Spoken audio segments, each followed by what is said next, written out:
5 years after enlightenment, the Buddha visited Vaishali.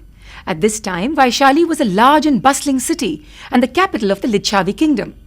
The reason for the Buddha's visit to this ancient town is an interesting story. Once the Licchavi's kingdom was faced with drought. Many of its inhabitants died, and disease spread throughout the town. The king of the Licchavi's tribe was a close friend of King Bimbisara, a disciple of the Buddha. The Licchavi's king requested him to persuade the Buddha to visit Vaishali and help the people. When Buddha learnt of the request, he agreed and travelled with 500 monks to the city of Vaishali.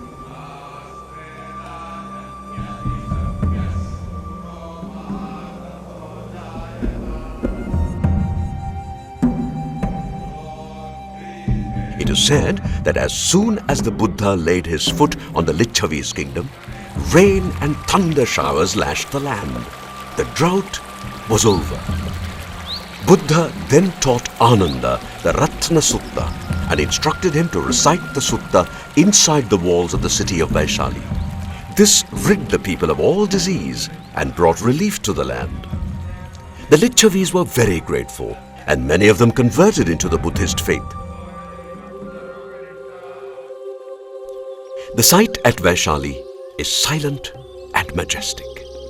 The large Ananda Stupa at the center houses the ashes of one of Buddha's closest disciples, Ananda, after he attained nirvana.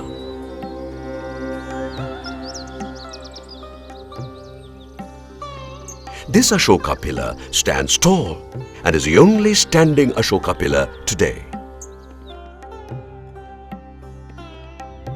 Across the water tank is Buddha's own monastery, and a little beyond, the swastika-shaped monastery for women. Buddha established the first monastery for women at Kutagara Salavihara, the monastery at Vaishali, where Buddha stayed during his visits. The women's monastery is said to have had separate bathing facilities. During Buddha's last visit to Vaishali, on his way to Kushinara, the Buddha called Ananda and told him 3 times that an enlightened soul can extend his life to any length. Ananda did not follow what the Buddha was referring to and kept silent. Finally, the Buddha announced his impending death in 3 months at Kushinara.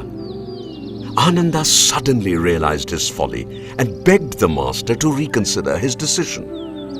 The Buddha smiled and said that a decision had been made and it cannot be changed. At Vaishali, the Buddha gave his last discourse and left to Kushinara.